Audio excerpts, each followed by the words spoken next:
Hello everybody, you're listening to The Art Show on 106.6 FM Wickham Sound. I'm your host Dane Cobain. This is the weekly radio show where we chat about the local arts news. We have a different guest on each week. We listen to some unsigned independent music. We head over to the Rhylight Zone for a short story and or some poetry. And we check in with Twang and Jack Ford over in the Oak Shed for a weekly album review. As always, you can reach out to me here at the studio by dropping me an email on dane.cobain@wickhamsound.org.uk. That's dane.cobain@wickhamsound.org.uk. And I particularly want to hear from poets, performers, musicians, anybody with MP3s, with a story to share, anyone who thinks they'll make a good guest, or anyone who has any arts news. You can also find us on Facebook. If you search for The Art Show on Wickham Sound, you should be able to find us. And we're repeated on Monday nights on Wickham Sound. We're on the Wickham Sound Listen Again. We're on iTunes, Spotify, and wherever else you get your podcasts. So this week, we're going to be doing a bit of a highlights show, because we have enough of those to do one now. But before we get to that, we're going to head over to the Rhylight Zone, and this is the final part of Oceanus, which is like my epic poem about the sinking of the Titanic. Wreck. They thought she fell whole, and she raised hell underwater, too hard to find under pressure. In time they found Mary split in two, seeded near the surface. Her floated corpse 100 steps apart, unlucky miles from radio rapids. Bills intact and still valuable in spite of degradation, tossed away like scattered pennies for the beggars. Mary dropped everything in one giant ejector seat. She rests in pieces. Brand new bacteria, logical warfare, shoes and boots and blood solvent waterside. She was seen by science and old men saw museums, a slow dementia knocking holes in ozone, piles of rust on the seafloor. Mary's daughter crawls her corpse for buckets, paving the way to survival. Legacy. Popular culture. Mary's not forgotten, drawn in books by stark, sad poets, intolerable. Her horrors rendered silent by the giants, ignored by fictional memoirs, called from the breast of democracy. Mary is a fine old sight for visuals, seconds from disaster and closer to God than thee. Her corpse is hiding behind boarded decking, real quiet women failing Nazi propaganda, historical lies we hide behind and still remember, making money from tragedy. Mary's memorabilia crying in the foreground, everybody wants you in the gutter. Legends and myths. She was never meant to be unsinkable, though built with big hips and virtually unstoppable. She was always changing songs upon the radio, nearer to death than God. They said she spoke in code, they signalled her hands in semaphore. Memorials and monuments. Mary is remembered with laws and huge erections all across the British Empire. Individuals from hometowns buried in the cold black ground. The music never died. Museums. Mary is shown in broom cupboards, starting in sites where long legs once divided. Beaches in southern museums, the first boatload of lost souls and failures not remembered. She's still shown stateside, secret societies with strong arms. Real cool sailors in middle America, Mary's body doubled with pigeon-headed sisters, freezing in the ocean. There are more, building walkways through first-rate cafeterias, walking in drag-down Egyptian alleyways, 7 sandy slabs hidden in the desert. Seaside palaces banked on recoverables, fished out like beer cans and hammered into old oak panels, coffins buried in the cemetery. 100th anniversary commemoration. They shot heat seekers, burning up the skies, horny in Northern Ireland, clapping hands for a moment in time. They sang praise for Mary, still nearer to God than anyone. They milked her for all her major movements and resold 3D glasses. They aired short dreams on international TV based on Mary's living parasites. They staged cold disasters and sang hymns on dark stars all over Liverpool. Meanwhile, royal blood runs deep through songs of night, hallucinating holograms of Mary, Mary, Mary. They cruised across her footsteps, staying silent in dark waters as rain pummeled metal plates on birthdays. Museums opened brand new doors, doors for the dead and the dying. There were more documentaries, told in coded books and synthesized robotic social networks. She sent messages over oceans from one old man to another, minute by casual minute. And Mary shared stories miles off the coast and starting all over again. Alright, that was part of Oceanus by myself, Dane Cobain. You're listening to The Art Show on 106.6 FM Wickham Sound. And this is Altered Mindset with Same Street.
back so we're not stuck in the middle. You try to stand, stumble and fall, Princess divide between us. Now we both understand the call, we're all just stuck in the middle.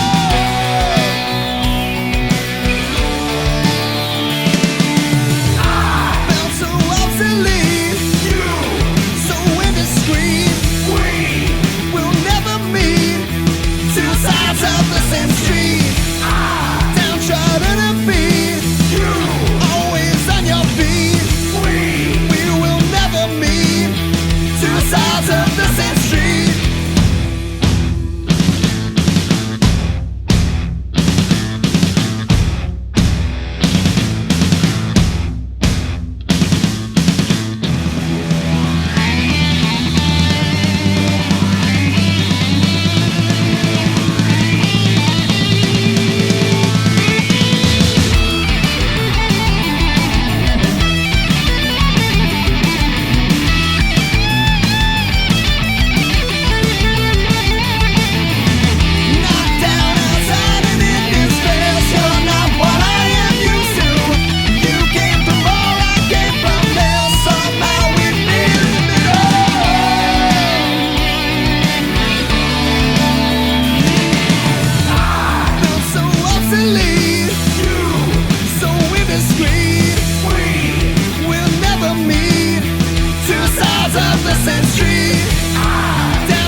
Country on an overdraft, picking up the silver that I spy. Well, there's more tears in my jeans than holes in my heart. I'm a wandering, lonesome kind of guy. You can do anything,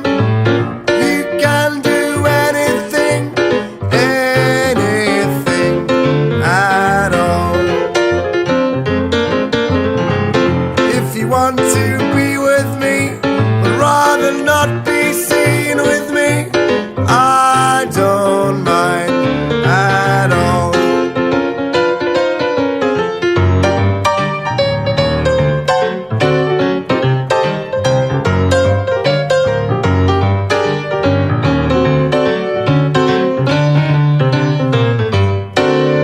Sleeping in a phone box with the postcard stars. I had a minor fallout with the law.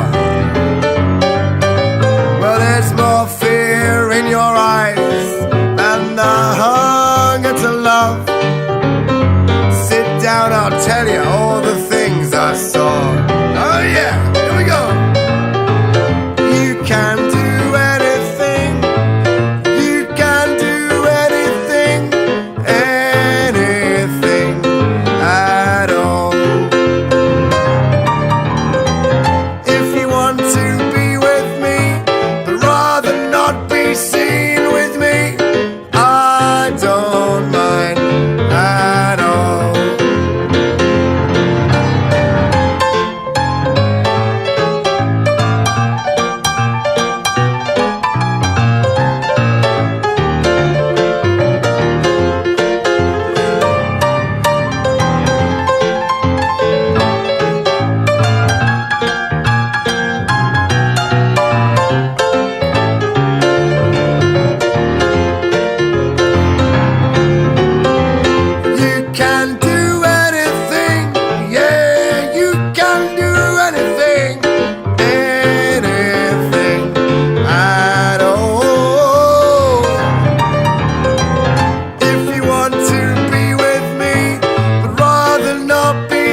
at all.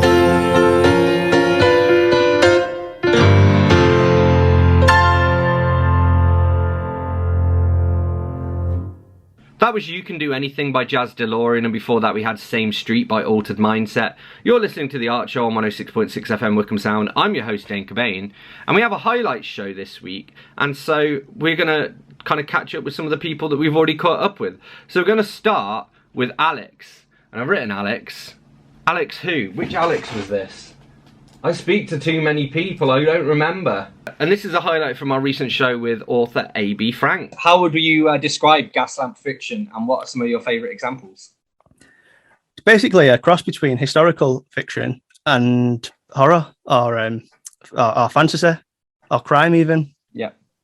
However, I always say like Dracula's an example of it, but at the time Dracula wasn't historical fiction; it was just fiction. It was of the present day, and you know, the current technology at the time. But yeah, modern examples or more modern examples. Laura Purcell, I always cite. The Silent Companions, Bone China are two books I've read by her.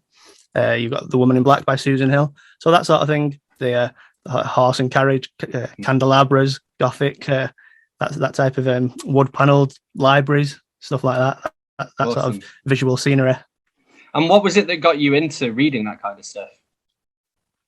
I guess I kind of always liked it. I've seen a few Sherlock Holmes films over the years and liked that. But then there's a book I've got just up here called The Binding by Bridget Collins, which is loosely set in that area, that era. And I know it's set in that era because she said in an interview, but it's not very clear. But the descriptions and the atmospheric descriptions and the stuff that's there, the things, you know, the items that are being described, the setting, that sort of book I was really like, you know, this is what I seem to enjoy. That was when the penny dropped about 2 or 3 years ago, whenever that book came out. I was like, that's the thing what I like. Yeah. And your own writing kind of reflects that as well. I mean, I was going to ask whether it was like a conscious choice for you to go into writing Gaslamp, but I mean, I guess it makes sense, right? Yeah, definitely. I mean, I was writing sort of bits and pieces that weren't Gaslamp horror or Gaslamp fantasy, but then getting more and more into it and watching more and more things like The Alienist on Netflix, at Carnival Row on Amazon Prime, and reading more and more books that are set in that time and, you know, follow those themes, just set me up nicely. Yeah. Cool. And what are some of the challenges of doing that? Like, do you have to carry out a lot of research, or is it, I mean, I suppose to a certain extent, you're kind of so steeped in Gaslamp stuff that you know what technologies were around, and also, I suppose, with Gaslamp, there is a little bit of leeway as well to be a bit more inventive. And I mean, we talked when me and you talked last about having like an alternative London as well, so you can kind of be a bit fast and loose with things.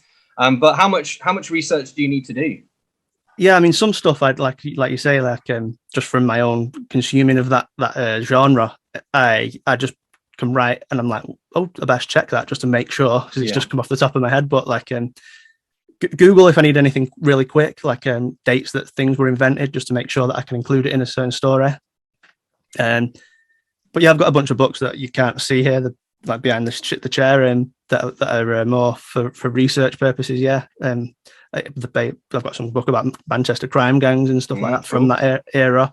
They've got a book called The Building of Victorian Salford, which is where I live until Thursday when I move house. Yeah. Just stuff like that. The different things about that period in time. I've got a folio society just on the top shelves there. A 3-book thingy in the slipcase by the Folio Society called the Victorian Trilogy, like Victorian people, Victorian places, Victorian things. I think the 3 are. Yeah.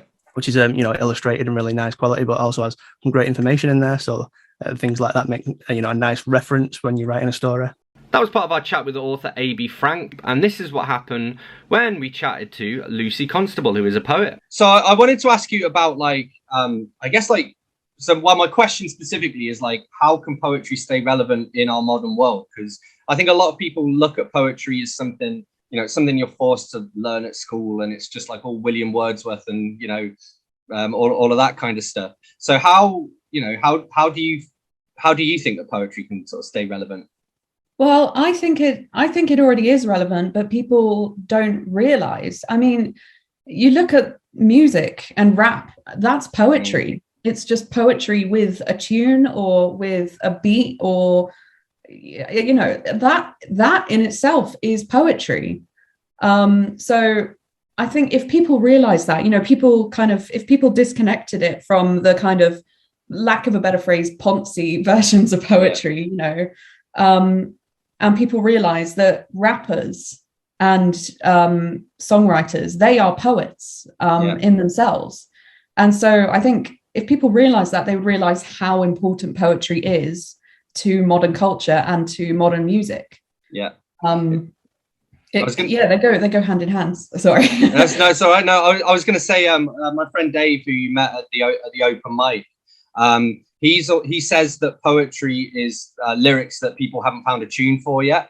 Which again, I think it kind of comes at it from the other angle. But I always say, especially rap music, like it is just poetry. And actually, you see, like, I mean, a lot of like, because I nerd out on things like battle rap and things like that. And a lot of the battle rappers are also spoken word poets, and they go from one to the other as well. So some of them started out as spoken word poets and became battle rappers, and some did it the other way around and started out, you know, just proper like on the streets, you know, battle rapping in a park, and then before they know it, they're at a spoken word night or putting out a poetry collection or something. So there's definitely like some symbiosis there, I think. Yeah, definitely. And poetry, even without like the backing track, when you don't think of it as rap, even it still has to have rhythm to it. Yeah, it just does. Whether or not you think of it as a song, it still has to have a certain rhythm, or it just kind of is just a jumble of words. Yeah. At least that's sort of what I've found. I don't like my poems if they don't have any specific rhythm to them. Yeah. All right, that was a highlight from our chat with Lucy Constable, who's a poet. And this is a little bit of our chat with author Charles Cross. And I mean, that brings me quite nicely on to, because obviously I want to ask you about your book. So could you tell me a little bit about the books that you've worked on? Yeah, so far I'm writing a trilogy at the moment. Mm-hmm. It didn't really start off as a trilogy. I wanted to write a standalone book. It's sort of, so you can read the first book sort of by itself and be happy, but then there's two more that add on to it. It's about, so the first one's called The Man Butcher Prize. It's about an assassin he's quite unlucky. He's good at what he does. He's like a bit of a sharpshooter, but he's had very, very bad luck. And it's all about how he has to enter into this competition. It's a bit sort of like Battle Royale, Hunger Games type thing. But everybody that's in it, they're sort of like madcap assassins who they want to be there, and they're having a great time fighting to the death. Everyone except for William, that is, who's there because it's his last option. Yeah. Oh, awesome. And you describe your book as gunpowder fantasy. And I wondered if you could kind of give us a bit of a definition of what that means to you. Yeah, so it's like so high fantasy is basically told in a different world. An urban fantasy is sort of told in our world, but with fantastical elements. So the gunpowder fantasy is a high fantasy. It's not set in our world. There are sort of elements that are similar. So you can sort of look at a country and go, oh, that's a bit like Germany, or that's a bit like Italy, you know, just as for sort of comparisons. But it's set in a different world to ours, but it's not sword and sorcery. It's sort of beginning of like the Industrial Revolution, like they're starting to build train lines and things. They're fighting with flintlocks and rifles rather than swords and maces, although those do feature here and there. It's a bit like a fantasy action film kind of thing. Yeah. Awesome. That sounds cool. And so what does the writing process look like for you? Because everyone kind of approaches writing differently. So I wondered if you could give us a few insights into sort of how you approach writing from when you first have an idea to, first draft of a novel. Well, I think I started out as more of a pantser, they call it. And I think I'm more of a plantser now. When I first wrote the Man Butcher Prize, I did it for a NaNoWriMo or a NaNoWriMo. I said NaNoWriMo, so but I didn't really have an idea. I just it was a couple of days before November, and I just thought, right, I'm going to do it this year. So that the first sort of germ of the idea was like, oh, I'll write something about assassins. And then I just went and I wrote 50,000 words. And then sort of as I went, I started to think, oh, right, yeah, this is a good idea. What if, this is then revealed to be this? And you start to reference things back. And I did start to sort of build a bit of a narrative. Obviously, then once I got to the end of that 50,000 words, the first book's 120,000 words. Yeah. So I continued after that, gave it a good few revisions to get it all correct. And then with the second book, I was a little bit more structured, but I'm still not a full world builder planner. I feel like perhaps it's maybe stems from a little bit of laziness. I think I don't find some people love world building. I find it a bit of a chore to write it all down. Yeah. It's all in my head. And when I'm writing it down, that's when I'm writing the book. So for the second book, I get the chapters in there and I do bullet points for each chapter. So each chapter might have 4 bullet points. William has to go here. He has to see this. This has to be revealed. End of the chapter. And then I just write it down. And as I've sort of ticked off a bullet point, that gets deleted off. And then I just work towards the next one. Yeah. So I think that's more of a planter, I think. But as there's definitely things like characters just come out of nowhere. Mm. I'll be writing a scene and I'll think, oh, this needs. There are, I think, in the first book there are referees who sort of the battle royale element just takes place in this town of assassins. Yeah. And they get to just roam all around the city trying to kill each other, basically. And there's referees who wander the city who make sure they follow the rules, but they don't all necessarily follow the rules all the time. So I got to a certain bit where it's like, oh, the rules need to be followed now. So a referee sort of comes into the story at that point. Yeah. And that wasn't a planned thing. It just happened. So then I've got a character now, and then you sort of work backwards from there. And by the time you get to a finished book, it's not like something just comes out of nowhere. It's reverse engineered back into the story, but it's nice to sort of come across these things organically as you're writing. It's a lot more fun as a writer. All right, that was a highlight of our chat with author Charles Cross. You're listening to The Archer on 106.6 FM Wickham Sound. I'm your host, Dane Cobain, and this is Frank Birtwistle with Reflections.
That was Reflections by Frank Birtwistle. You're listening to The Archer on 106.6 FM Wickham Sound. I'm your host, Dane Cobain. And this week we have a bit of a highlight show and a highlight show. And this is a highlight of our chat with local musician Harry Quinn. Well, I suppose as well, it's like an investment, because you could keep going to a studio each time you had a new song or a new album or an EP or whatever.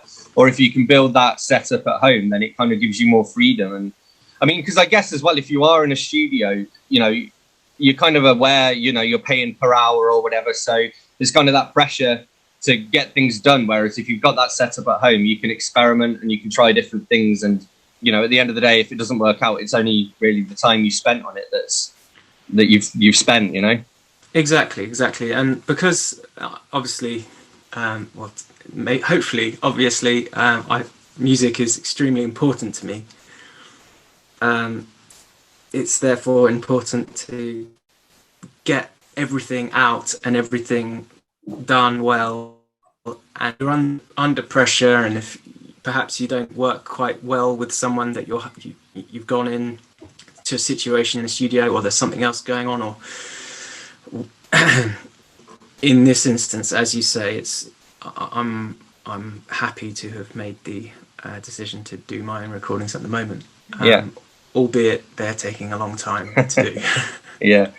Well, also, I mean, because that's a good point. It can change so much. I mean, it could even be the night before you go into the studio. If you had a bad night's sleep, then your voice might not be at its best the next day and things like that. So again, it just gives you more flexibility where, you know, if you are having a bad day, then you can always, I'll do vocals next week. It's, you know, you've always got that option. So that's quite cool. Yeah, got to strike a balance between the efficiency and sort of getting something actually done and having the freedom. So yeah, cool. And so you mentioned, have you just got the one album out so far? Is this your second that you're working on now? Yes, that's right. Yeah. Cool. So what can you tell us about the two different albums then?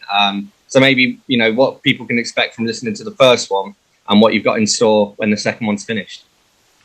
I'd say the second one is building on the general flavour and theme of the first one. It's a little bit more modern sounding because it's got a few more electronic elements, not a massive amount, but again, it's acoustic guitar and vocal is the main thing, and then I've programmed a mixture of electronic or real sounding drums, and then lots of electric guitar as well. So yeah, it's sounding okay so far in the general gist. But lots of funky chord progressions. That was part of our chat with musician Harry Quinn, and here's what we talked about with author Jana Brown. Cool. So obviously I want to talk to you about your writing today, and you have a few different pen names. I wondered if you could tell us about your different pen names, why you have them, and how you manage them as well. Oh, fantastic. Yes, I have 3 different pen names. I started with one and very quickly found that for my personality, I like writing things that are way too diverse to go all under one pen name, because it's kind of like the old question. If you were around back in the 90s, there was a commercial about a Reese's Pieces cups getting chocolate in your peanut butter or peanut butter in your chocolate, and never the two shall meet except in this candy. Yeah. And I found this problem of I was getting romance in my fantasy and fantasy in my romance, and while that appeals to a certain market, there were other people that only wanted their pure fantasy knocking things over and causing problems, and others that wanted all the smoochy bits. So I started with one pen name and then split out. So these days I have 3 pen names. Jana S. Brown is my nonfiction pen name. I write about publishing there, and I make amazing cookbooks with my mother. She is a food scientist and an amazing chef. So we go through and we dig through recipes and come up with, you know, our tried and true. Anything we put out in those books, we know that they work and that other people can make them and enjoy them. So we do that with Jana S. Brown. And then Jadelyn Asher is my romance pen name. That one came up because I wanted to do more romance. And I have a friend who, his name's Jacob's Prophet, and he is an amazing romance reviewer. He reads about, I think he's up to 300 romance books a year or so. And then he reviews them on Goodreads and other places and just loves it. And he gripes and complains all the time about the things that romance books get wrong. And so it became one of those, well, look, if you're so smart, why don't you write one? And he went, oh, no, I don't write them. I just talk about them. So I told him, look, we can work together. I'll write it. You tell me where I get it wrong, and we'll do this collaboratively. And that way the romances that go out will be really good.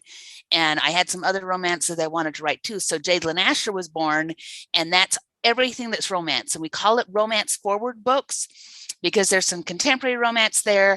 There's some science fiction Western romance there. I have a science fiction romance that will come out probably a little bit later this year. So the locations change, but they're all the same kind of romance. They're sweet. There's definitely some great makeout scenes, the occasional fight scene. Because if you're going to write Western romance, you got to have a fist fight somewhere. It's just one of those required things. There's going to be some kind of a showdown. So, but they're that kind of romance. They're a little bit spicy, but not so much that anybody's going to be hiding them from grandma. Yeah. And then Jenna Ray writes urban fantasy, high fantasy, science fiction, all big action and adventure. I write a lot of these books for my sons who are military buffs and who love all of that kind of thing. And they are my pre-readers, and they look at it and go, no military would ever structure things this way. And then my in-laws look at all the horse stuff and they go, no, horses don't work that way. So I'm really blessed in all of my pen names that I have amazing people who can read my books and go, no, you're getting it wrong. Yeah. So that's the three. So Jenna Ray is all action adventure, Jadlyn Asher is romance, and Jana S. Brown writes nonfiction. And we'll see if there's any more. I don't know that I want to manage more than three of them, because you asked about management. And managing 3 pen names means you're doing all of the work just 3 times over, because branding is so important as an author to say, I do want that brand. I want my covers need to reflect exactly what they're going to get. So like in the romance, I can't have what they call the man chest covers, where it's the guy running around without the shirt and all the muscles and the tattoos and whatever, because that is indicative of spicier books than what I'm writing. So I always have to think about that and go, all of my covers need to match this. My website needs to match this. What I send out in a newsletter all needs to have this flavor of romance to it. And that's going to be very different than everything that Jenna Ray does, which is all going to have those flavors of fantasy to it.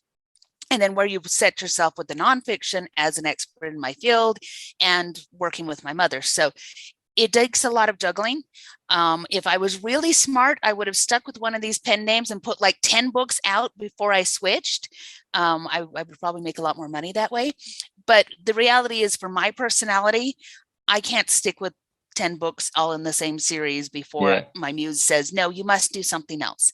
So for me, it works really well to be able to write across the genres and to say, I'm going to feed these names at least once a year with each one of the pen names and then go from there. That was part of our chat with Jana Brown, and we're going to go from one author to another. So this is part of our chat with Newton Webb, who does horror. One of the things I want to ask you, and this kind of goes back to that first question about what you're currently reading, because I'm currently reading Skeleton Crew by Stephen King. And I'm finally reading The Mist, which for years, I've always loved the movie of that. And I've never got around to actually reading the original story of it. And obviously, because we've talked a little bit about this, because you've got your piece, The Black Fog. And we talked about, like, James Herbert wrote The Fog as well. And I wondered what it is about fog and mist that makes it popular for horror writers to write about. Oh, it's terrifying. So I grew up actually quite close to High Wycombe. I grew up in a small village called Wigington, and periodically we would get fog there. And if you got an absolute pea super, then you just have no idea what's going around, and you hear everything with that nth level of detail. And yeah, it's wonderfully evocative. Yeah. I mean, I suppose it's a bit like, how Bird Box was super popular, and there've been a few movies as well about, like, basically sensory deprivation, because we rely so heavily on our senses that once something comes along that, interferes with them, I can kind of see, like, that is a worse nightmare for a lot of people. Yeah, I mean, it's fear of the unknown. It's something that the very early Doctor Who episodes played to magnificently. Back in the 60s, they had the BBC radio team providing them with all this assistance with the sound effects. And the sets were really dark. You couldn't see it much at all on your TV screen, but you had all this wonderful talent from the BBC radio providing these eerie sound effects. And it was almost like a radio play with the occasional flashing feature appearing in it. Yeah. Cool. Awesome. So I want to ask you about some of the authors that you admire. So in terms of sort of well-known and household name authors, who are some of the authors who've influenced you throughout the years? Well, Clive Barker mentioned previously. I think the person who actually influenced me the most, he isn't a horror author, but it's David Gemmell. Mm-hmm. I was raised reading him. I was absolutely blessed. My mother was a librarian, so I had the access to the entire school library service. And David Gemmell's works very much inspired me as a child.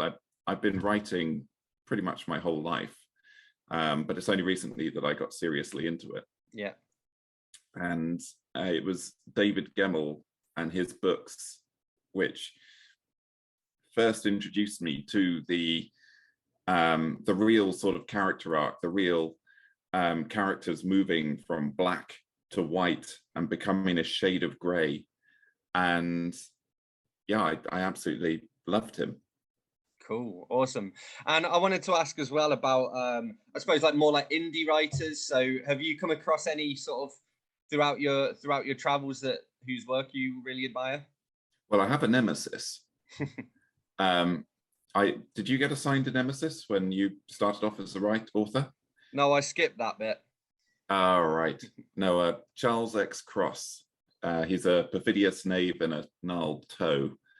So yes, no, I definitely have a nemesis there. But I did, and I'm struggling to remember his name at the moment. I will come back to you on this because I actually I owned a games company for 12 years, and I reached out to him about doing a collaboration using the game that I created at the time. Yeah. But unfortunately, we're unable to make things work. But I'll come back to you on that. That was part of our chat with Newton Webb, a horror author. You're listening to The Art Show on 106.6 FM Wickham Sound. I'm your host, Dane Cobain, and this is The Phenomenauts with Giving Up.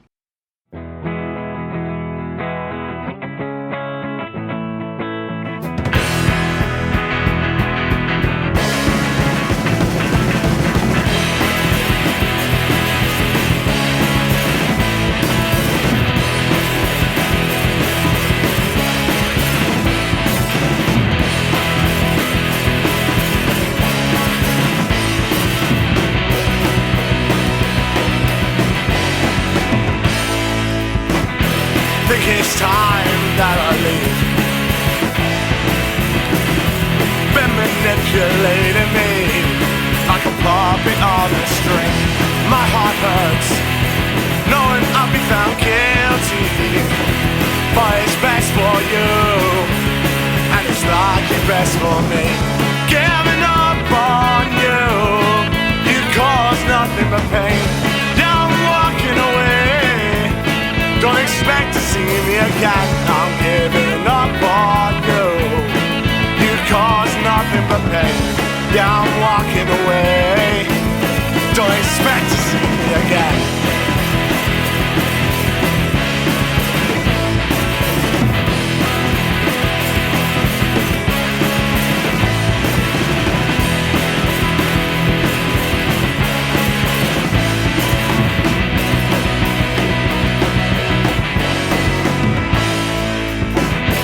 What is wrong with me?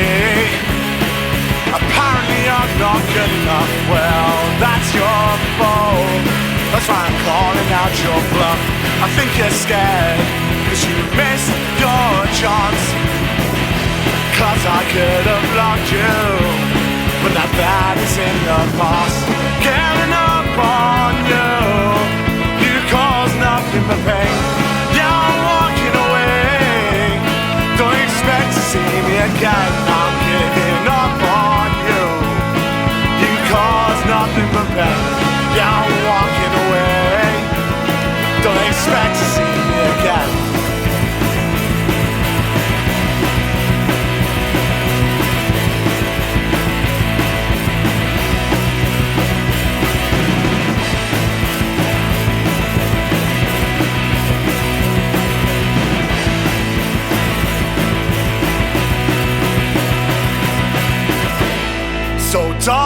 come crying when he breaks your heart. And don't come to me, you torn mine apart. And don't you dare shift the blame, 'cause I'm sick and tired of playing games. Giving up on you, you cause nothing but pain. Yeah, I'm walking away. Don't expect to see me again. I'm giving up on you. I'm giving up on you. I'm giving up on you. I'm giving up on you. You cause nothing but pain.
That was Reboot by Humans Can't Reboot, and before that we had Giving Up by the Phenomenauts. You're listening to The Art Show on 106.6 FM Wickham Sound. I'm your host, Dane Cobain, and we've reached that part of the show where we head over to the Ilk Shed to catch up with Twangling Jack Ford for this week's album review. Kate Bush, Hounds of Love. I am sure a lot of young men of my age at the time were confused by the advertising campaign for Kate Bush's first album, The Kick Inside. The posters were everywhere, a teenage sex bomb image that burnt itself into your retinas like a glimpse of the sun. I feel guilty just for remembering it from all those years ago. But they had also wanted us to think it was serious music produced by David Gilmour of Pink Floyd. Then we heard Wuthering Heights and it was different and interesting, but we were living in an era of different and interesting music. Then it soon became, oh no, not that song again, as it was played and played and played, and it took me a long time to realise how brilliant it is. Kate Bush had loads of hits, all quirky and entertaining, occasionally quite annoying like Babushka, and occasionally quite moving like Army Dreamers. But it was all pretty much just part of the background noise to that part of my life. And then there was all that weird dancing, like she was continually haunted by the ghost of Kathy and wanted to be let in at the window. I would have paid much more attention if she had sat down at a piano. Then, probably on MTV, I saw Cloudbusting, which was like a small feature film. Rather than the usual bands and singers posing in exotic locations, this was a period piece set in the 1940s starring Donald Sutherland and Kate. It had a story. It even had an element of jeopardy to it. And the music had more of a classic film soundtrack feel, rather than the synth pop of the time, with real strings pushing the rhythm, like proper grown-up music. I found the album in a charity shop and bought it for that one song. While there are appearances of the excesses of 80s music, with the occasional overpowering Springsteen snare or the slidey Paul Young bass or some buzzy Pet Shop Boy synth pads, mostly I really like the sound. There are a lot of tribal tom-toms, which are a particular favourite of mine, and there is some very nice grand piano, an Irish jig, borin and fiddle number, and a choir. The second side is some sort of concept, and Kate had just got herself a Fairlight, so there are some odd samples, but they do not distract from some very good songs. There is her big hit Running Up the Hill, and the other singles Hounds of Love, Big Sky, and the aforementioned Cloudbusting. I also really liked Hello Earth, but there is not a bad track on the whole album. Hounds of Love, Kate Bush. Big thank you to Twangling Jack Ford for this week's album review. Thank you to all of the guests whose highlights I shared. Thank you to everyone whose music I've played. As always, you can reach out to me here at the studio by dropping me an email on dane.cobain@wickhamsound.org.uk. That's dane.cobain@wickhamsound.org.uk. I particularly want to hear from poets, performers, musicians, anyone with MP3s to share, stories to share, local arts, news, music, all of that good stuff. You can also find us on Facebook. If you search for The Art Show on Wickham Sound, you should be able to find us. And we're repeated here on Wickham Sound on Monday nights. We're on the Wickham Sound Listen Again. We're on iTunes, Spotify, and wherever else you get your podcasts. So that's it for another week. Thanks so much for listening. I'm going to leave you in the capable hands of Straight 8 for one last tune. I'll see you next week.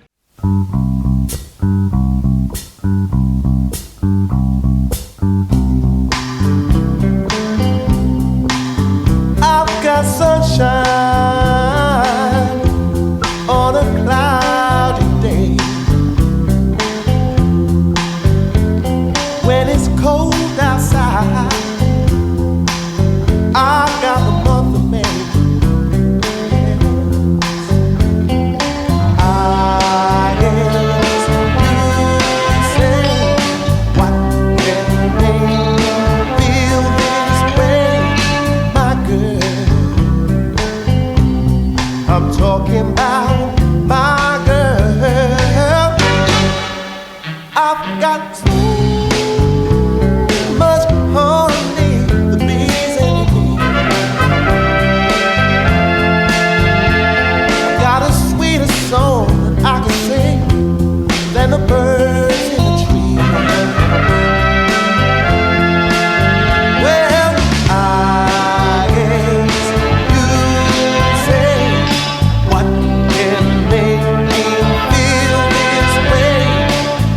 girl. I'm talking about my girl. Ooh.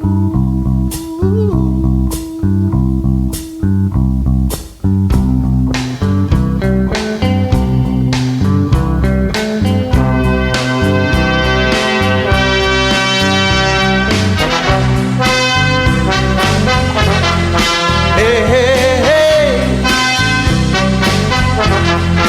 Hey, hey, hey. Ooh. Yeah, yeah. I don't need no money for no thing. I got all the riches, baby. What man can think? Well, I guess you say, what can make me feel this way, my girl? I'm talking about my girl, my girl. I'm talking about my girl, my girl. I'm talking about my girl.